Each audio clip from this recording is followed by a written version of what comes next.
Sampurasun Barai Cakra. Sebelum dongengnya dimulai, jangan lupa subscribe, tekan tombol lonceng, terus ditunggu juga nih like dan komen ya.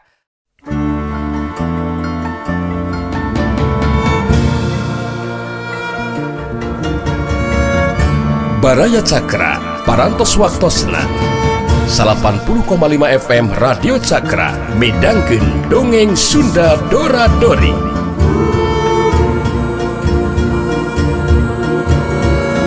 Simkuring sapara kanca ngahaturkeun wilujeng ngadangukeun.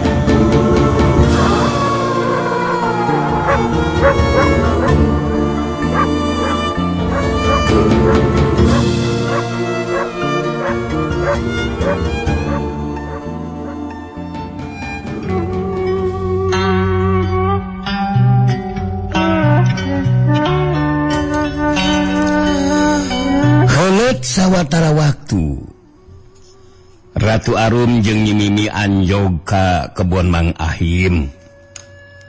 Kebon Mang Ahim gamlung keneh can dipacul urut melak jagong. Teu aneh lamun kebon Mang Ahim sok dipake ngangon domba kusabab loba jukutna bari jeung hararejo. Lalab rumah oge loba pisan di dinya, timimiti lalab Jombang nepi ka Bagelis keur meujeuhna marontok. Samalah mah aya cangka leunca anu jadi kusorangan. Buah leuncana balaradag, sawareh geus harideung, arasak dina tangkal bakat ku leubeut. Aya oge anu marudag kahanap geus uduh, geus liwati asak.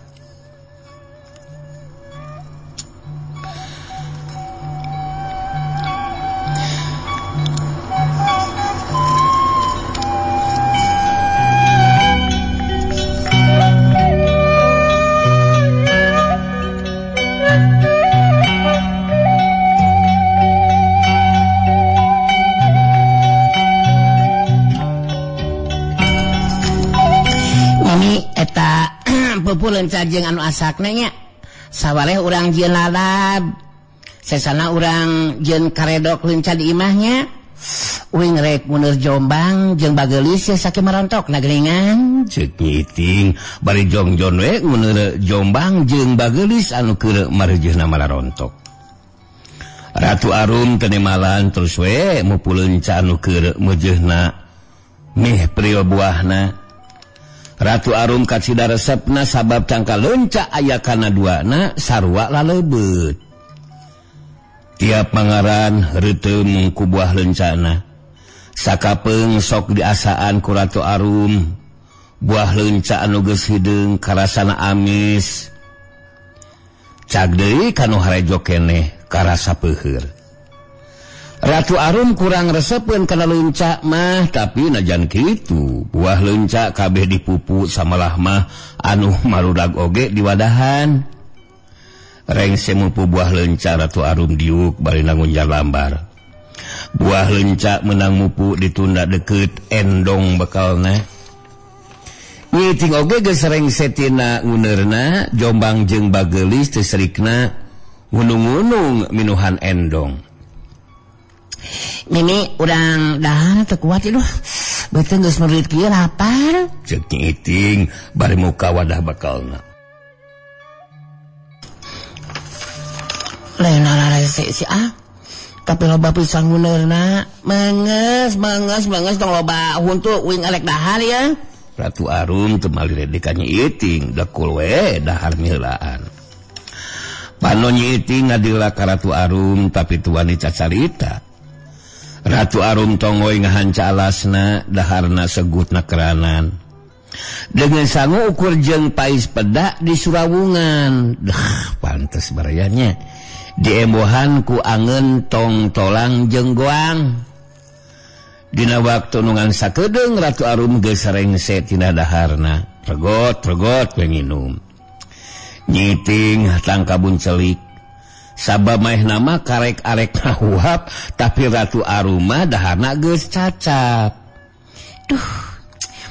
Kabeh mah teuing dahar teh Mimi. Kawas diudag dari gua ilaing mah dahar teh mending bot teuing. Ceuk nyiting panonna mencrong ka Ratu Arum. Sok-sok dahar teh muntong loba baceo salamun meung we kadeukeun alasna milaur uing hayang keneh ya. Tema Ratu Arum panonna mencrong kana alasnya Iting.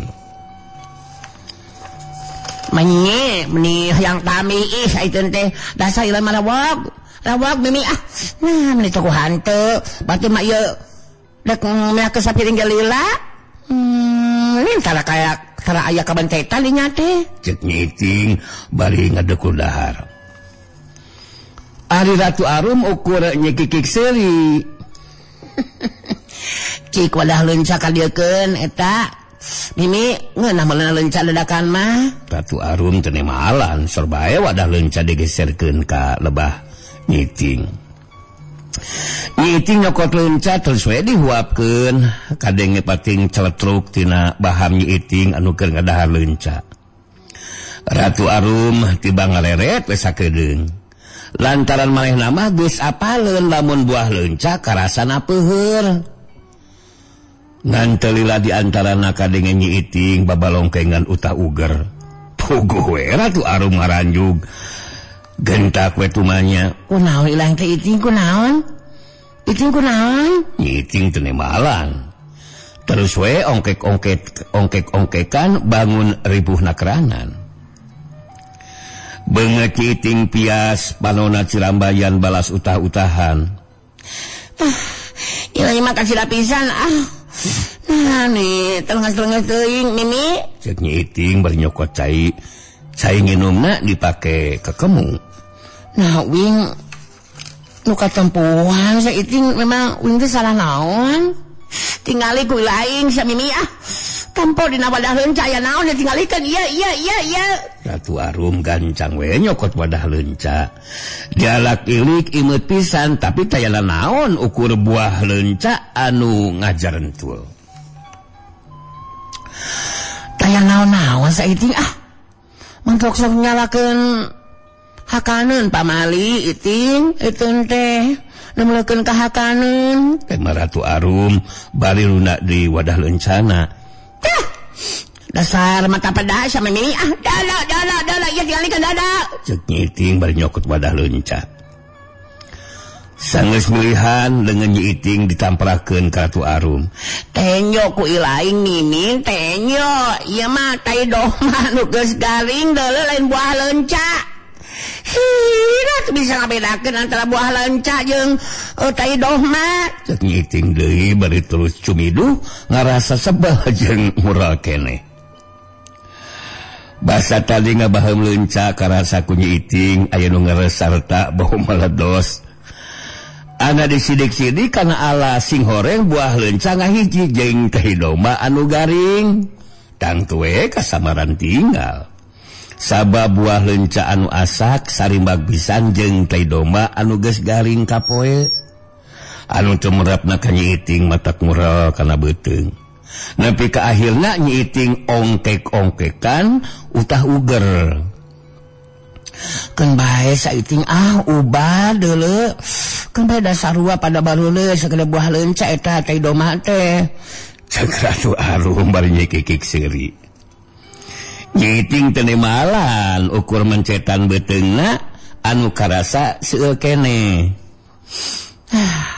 Beunang si ayeuna mah kadenge aya solalaki geger Ratu Arum jeung Nyi Iting. Sia. Puguh we Ratu Arum jeung Nyi Iting ngarenjag. Breh katingali aya dua lalaki ngabedega bari nyekelan bedog. Anu tayalian eta teh si Gundil jeung si Jarud anu geus ngintip. Anu geus ngintip-intip ti angalna ari kiwat Nyi Mimi. Wantong kabur atawa ngagerowog sia. Lamun marleh duaan hayang salawat sia. Cek si Gundil panonna mencrong ka Ratu Arum meh teu ngicup atra ti korona olok-olokan. Si Jarud gadeuketan ka Ratu Arum bedogda diantelkeun kana beuheungna. Nyi Iting awakna ngagibrig beungeut ngadadak sepa awahing ku sieun. rek naon lanjun duaan teh ieu teh? Naon dosa kuring? Cek Ratu Arum teka celi tagiur anger we tenang.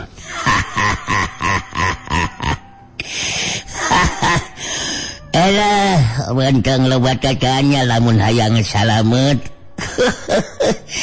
Hayu maleneh duaan kudu milu ka kuring, hei. Cek si Jarud bari ngidik-ngidik kana awak Ratu Arum anu gademol. Kuring mah bahak kana kahayang aranjeun duaan. Tema Ratu Arum bari ngawatek pangawasana. Ratu Arum nyilih jirim deurina jeung nyiiting kana domba.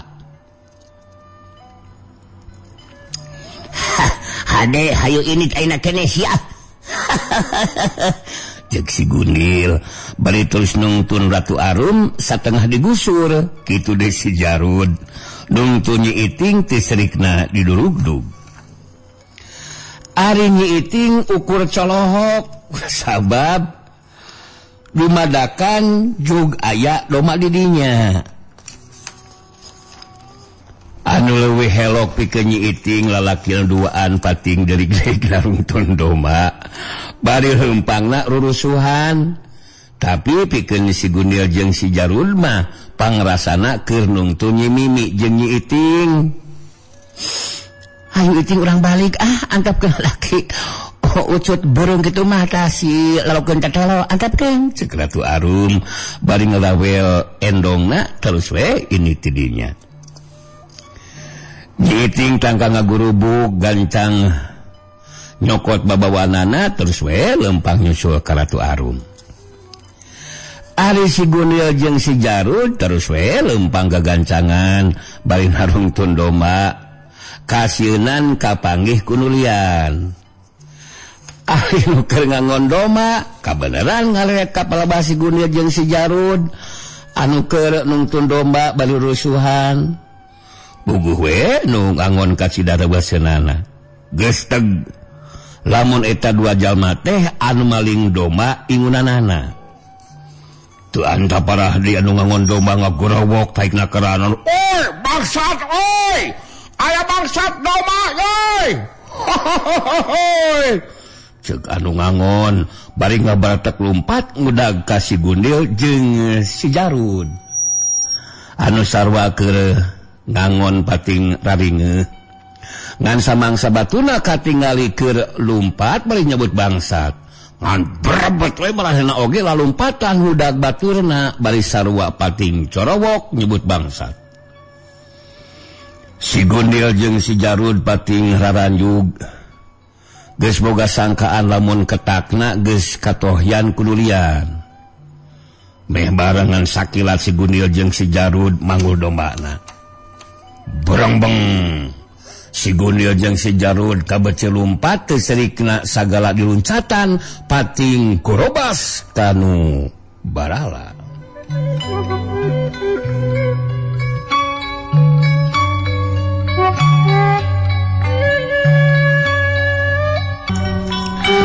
Si Gundil jeung si Jarud terus we lumpat beri mamanggul domba. Lumpatna kebat ka jalan reuma anu pinuh ku kakayon. Anu maksudna ngarah teu ka susul ku anu ngobrotna. Tetela nu ngudag leungitin tapak teu bisa ngudag ka bangsat. Walah, lakabala kabula bangsa sarjana sia oya. Kumaha nya nasi goblok we? Cek salah seorang tukang angon bari ngabebeutkeun awakna kana jukut. Ambekanana ngahegak awahin kuripuh balas lumpat. Siga nama bubus kaleuweung si kurang ajar teh euy. Wah, teu kuat teh nyekeun bae lah. Urang bebeja we ka tua kampung, ngarah urang lebur teh kudu leuwih waspada. Sabab bangsat geus mimiti mahabu euy. Teh baturna atra beungeutna juuh ku kesang. Ke. Udah heula sagedeung. Miceng ka sapa ye? Teh baturna deui panona rulat reret nitenan lebah dinya bisi we bangsatna keur nyarumput. Kocapkeun si Gundil jeung si Jarud. Terus we gogorobasan kanu bala. suku jeung leungeunna geus barared ti kararait kana cucu. Sanggeus karasa moal kasusul ku nu mudagna. Si Gundil jeung si Jarud eureun tina lompatna. Rengseng ngecageun dombana, blug duana ngabebeutkeun maneh kana lemah awahing kuripuh. Duana nangkarak bengkang kesang juuh saawak-awak. Kawas pulang mandi we pon kitu deui amekanana pating haregak patemalan. Sajongjongan masih Gundil jeung si Jarud tayanu cacarita duanana keur ngarasakeun kacapena anu rohaka. Anu antukna bakating kuripuh guher we duanana kasarean di tengah leuweung. Ari sakadang doma ukur darepa bari nyatuan jukut. Dina wanci sarepna si Gundil jeung si Jarud pating kulisik kusabab hawa banget ku tirisna. Beuh, urang kasarean Jarud euy. Si Gundil bari nguniang hudang panonna rateret sabab kayaan geus poe. Allah. Bener Kang. Awahing kulipu ya. Balas lompatan tapi untung we teu kasusul. Paniatan urang tina kanan ngiwat Nyi Mimi tema si Jarud bari ngaret ka Nyi Mimi jeung ka Nyi Iting kaciri duanana keur dariu. Jadi kumaha satuna ieu lah. Moal ada cicing di dieu mah sakit parawekna. Dieu we Kang lah. Lamun lumampah deui urang bakal ripuh Kang. Jaba mawa babandang ieu. Jadi aya nama ya. Ieu bikang teh urang kokos heula di dieu Kang. Tah geus rengse urang tinggalkeun di dieu di leuweung. Pikeun miteun lacakna wayahna we urang mun towa kabalik ka lembur sajauning sabulan mah. Kitu ceuk si Jarud mere pamandangan ka si Gundil. Sajongjongan mah si Gundil teu nyarita. Ulang mikiran caritaan si Jarud. Ngan teu lapok we si Gundil ngomong. Ya, kitu hade tuh ngan wayana Nyi Mimi mah bagian dewek ya. Ya, si lain bagian si bedegul tah. Kajian sakali sewang we lah nya, 50-50 lah. Ulang pangheulana di nyepana di. Ya lamun kitu mah urang bakal ribut. Antara dul jeung durul Kang yeuh. Nya gepren kun masalah kieu mah bahan ribut yeuh. Kuring can kawin jadi kudu mitemajan teh kunu kanu hadeuh nyaeta Nyi Mimi heula kitu lah. Sedikit dempluna atuh Akang sorangan mah geus pangalaman wayahna si beuleuh heula anu digarap Kang. Nya bisi panasaran mah urang sakali sewang we kuring mah. Kajeun mae duit ka Akang keur kabukeun teh istilah mah keur naon teh Kang? Keur pabuburung kitu. Ceuk si Jarud keukeuh maehna mah hayang ka Nyi Mimi. Anu andok mah si Gundil nyaluyuan kana kahayangna si Jarud. Lamun patugang-tugang parebut Nyi Mimi moal tuntungna. Sanggeus baradami si Jarud nyamperkeun domba anu keur depa. Dina paningali si Jarud mah eta teh Nyi Mimi. Si Jarud nungtun dombana kanu buni. Kekep ku kakayon. Pon kitu deui si Gundil mawa dombana rada anggang ti dinya nyalingker kanu suni. Si Jarud netep ka Nyi Mimi anu sakitu ganemolna. Nafsuna geus mimiti nyaksak kana awakna. Ragamang leungeunna nyambak awak Nyi Mimi kerasa euyak. Alah. Nyai duh. Nyai aduh cing sadah pasal we nya. Bisa nganter kana kayang Akang ya. Duh, sakit gede mau Nyi Mimi loh. Sora si Jarud kadang harosos parbawa birahi anu geus ngagulung meh teu kawadan. Kalakuan si Jepri jeung si Saep mah ye. Nyi Mimi teu nemalan ukur melonge ka si Jarud. Karawak awak Nyi Mimi dirangkul bari ditinggahan ku si Jarud. Sakadang doma anu dianggapna Nyi Mimi ngagurinya lewaseun awakna ditinggal.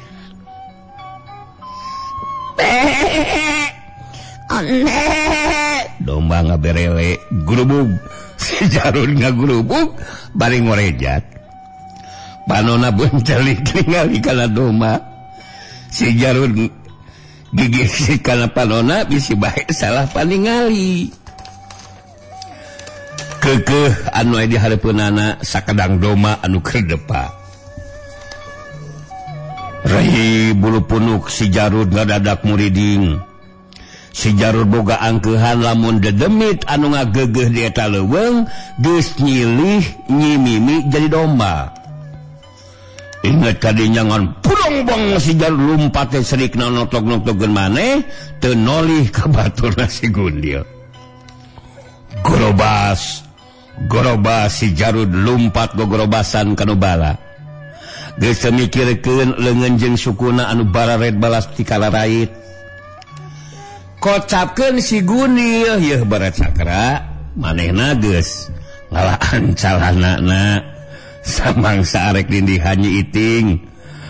Dumadakan kadengnya aya sora pating gorobas. Si Gundil tangkang ngaranjug. Manehna langsung rejat barengan si Gundil cengkat, kadenge sora domba ngaberele. Si Gundil ngagurubug leuwas ku hiji ku dua. Awahing ku gempeur jeung sieun si Gundil teu nolih deui kana calanana. Bratak we si Gundil lumpat ngabecil bari gogorowokan menta tulung. Geus ningali kana tincakeun sumawona sadar kana kaayaan dirina. Si Gundil lumpat ku kurusukan kanu bala bari ulutudan.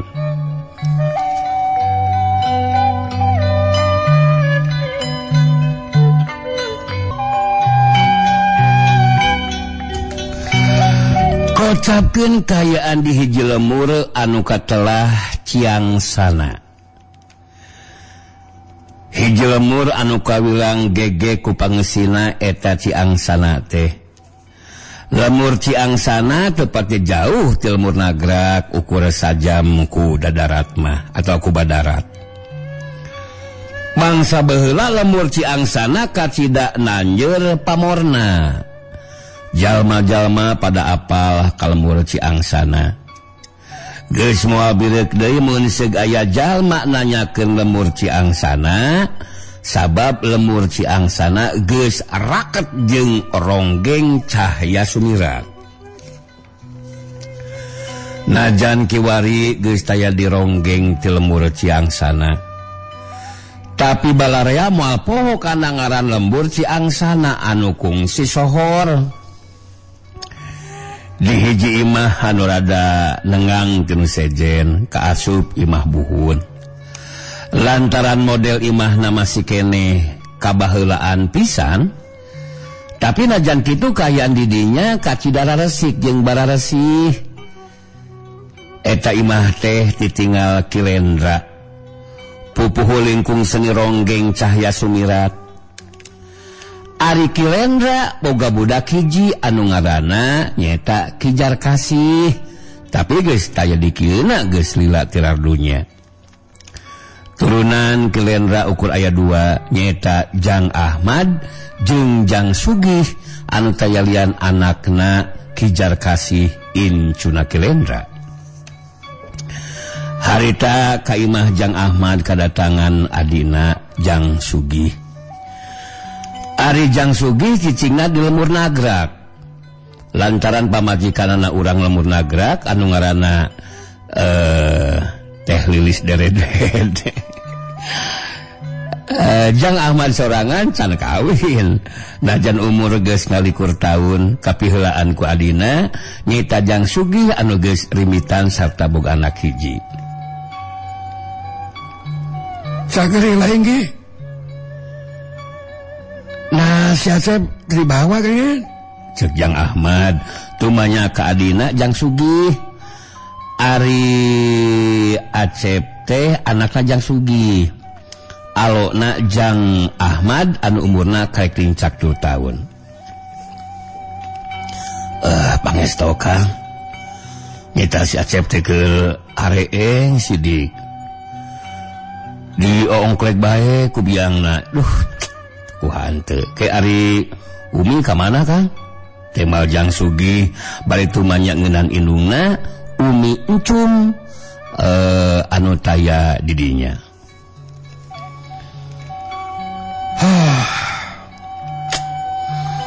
Syukur aja sagar malah. Nya horeng mah kerusum teh. Kayak bos ku usum hujan anu meh taya rereuna. Can sagedeung maju ka beurang geus ngagabret. Geus usumna mah duh hamu bisa dihalang segala oge nya. Umi teh keur ka imah Juragan Danu. Diangkir we aya tatamu ti daya cenah. Da dibarengan kumaha omoh eta kacuna teh. Umi teh kudu popolah di bumina Juragan Danu. Akang ge dititakan itu ya teh. Kudu ngabantu meresan sabangsa ning kursi keur para tatamu. Masang tenda meureunnan. Teu ini akang ieu. Di dieu keur moe pare moal ditinggalkeun. Kitu ceuk Jang Ahmad ngabejakeun kaayaan indungna anu subung taya di imah.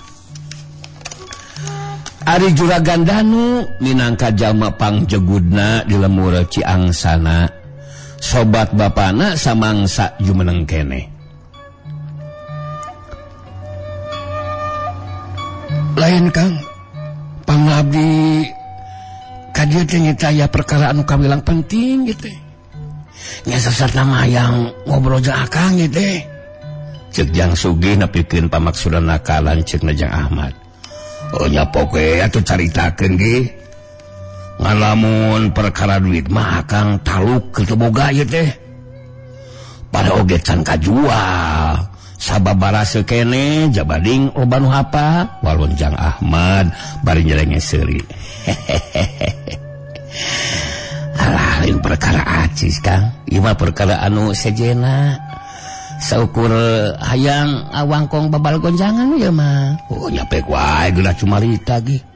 Tong asa-asa kawas jeung sawae lain mah. Sok we ngobrol mah. Jang Sugih bangun rumegag arek cacarita teh kawas aya anu dipikasieun.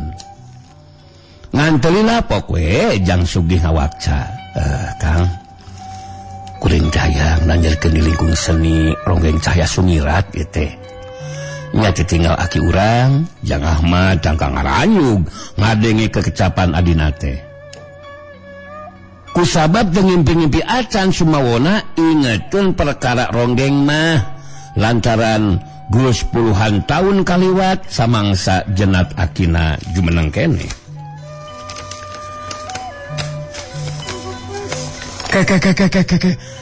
Akang teh asal leuwas ngadengena ieu teh. Teh gugur teh angin juk nyaritakeun perkara ronggeng. Buah riwan eling teh ge. Ceuk Jang Ahmad bae netep ka adina. Nu diteuteub ukur sari leutik. Geus disawang ti anggana lamun lanceukna bakal ngarasa bingung.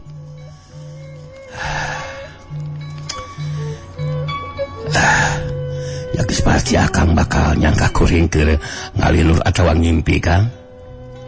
Tapi lain harti lahuta Kang. Sabab ieu mah perkara nyata lain goib Kang. Hiji kawajaran lah lamun abdi hayang nanyeulkeun di ronggeng ditinggal karuhun gitu Kang. Lantaran urang duaan teh ya kakocoran getih seni ti para leluhur urang Kang. Tah gitu Kang. Kitu ceuk Jang Sugih meri alesan kalanceukna. Kaharti lebah dinya nama. Tapi cing ingat ya. Ngawangun lingkung seni ronggeng teh lain pagawean enteng gih.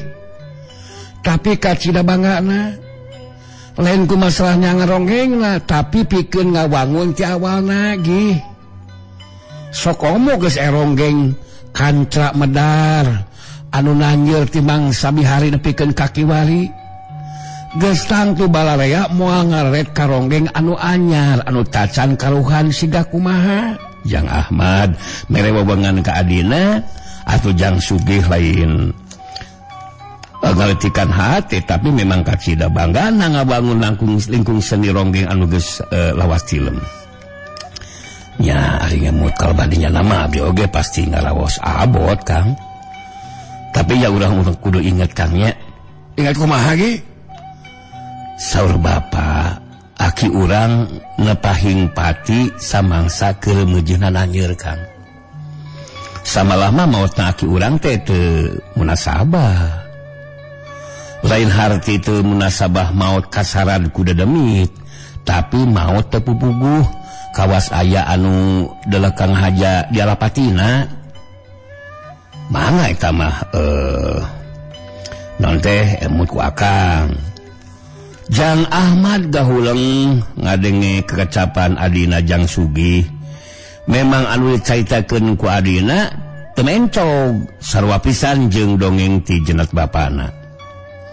Lamun Kilendra nepahing pati teu pupuguh beut siga di Pinang Saraya deungeun di alapatina ku Jalan Demit. Akang ngerti pisan karena kahayang ilaing gehnya ngerti akang teh. Ngerti swear ya. Tapi naon anu jadi sukang lantaranana nepi ka ilaing hayang nanyeulkeun di ronggeng. Itu maksudnya. Sejak Ahmad ngerasa penasaran kalau jadi adina sabab adina hayang nanyeulkeun di ronggeng. Ya, eta mah ya kari kahayang gitu kan.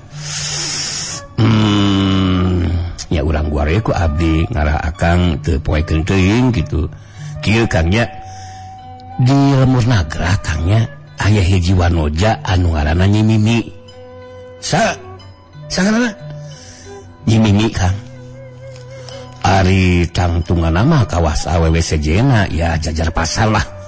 Pantes lah kasebutna kitu Kang. Tapi tengku naon Kang? Nyi Mimi teh ngadak robah rupana. Jadi geulih samperenik dempon nanging widadari we ceuk paribasana mah Kang. Sok padahal indung bapana jalma biasa lain jalma beunghar Kang. Kageulisan Nyi Mimi geus jadi sabibir hiji Kang. Jadi kacapangan balarea lah. Tapi najan mi bandawana mencrang Kang. Nyi Mimi teh kacida daikanana.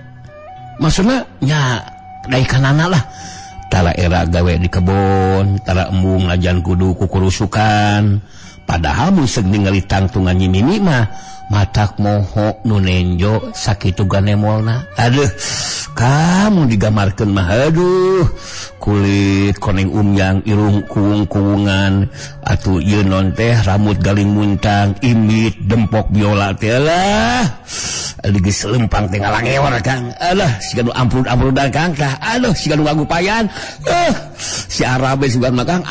Pokona mah awakna gumuleng ngalangewar meong congkok. Mata kali kana purwa, lat poho kana daksi, samangsa ditaksir Kang.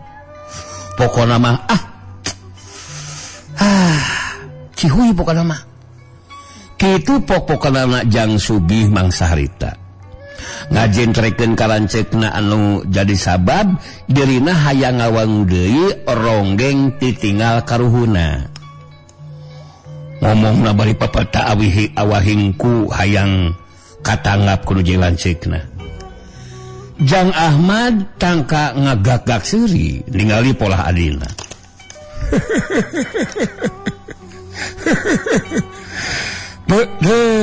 Tukuhan teh carita teh nepikeun ka dadas kitu ilaing magi. Cing ingat ge ilaing teh geus boga pamajikan. Teu pantes muji awewe sejen nepi ka bebeakan kitu ge. Maka jeung aya nu gademo ini ke ampun-ampunan. Matak mohon nu nenyo. Sageulisna ge awewe geus tangtu bakal aya nu leuwih geulis ge degekeun ye. Tapi mana teuing ilaing mah. Ceuk Jang Ahmad bari mesem geuh-geuy kanu jadi adina. Ya lain muji dumeh katarik ati Kang. Sok komo mika hayang kanu leunjang. Paralun teuing Kang. Ngomong kieu teh yang jeung buktina mah bukti fakta Kang. Lantaran geus ningali lain ngasa ukur beja. Masa ukur informasi ti batu lain mah Kang. Bukti itu. Segiamah Mimi daek jadi ronggeng Kang dina waktu anungan sakedeung Kangnya ieu mah prediksi dia di dia menjadi adi akang nah kumaha kitu Ki bakal mapakan Cancal Medar lain omong tambah bau sungut ieu mah Kang tapi abdi mah suhel kacida yakin pisan Kang marah teu panasaran sok akang ulihnya ka lembur ngaranna ke lembur nagra Kang tepungan jenisna ngarah akang teh yakin ku sorangan alinga sekadar ukur beja ini ngali kieu mah ceuk Jang Sugi anu harita langsung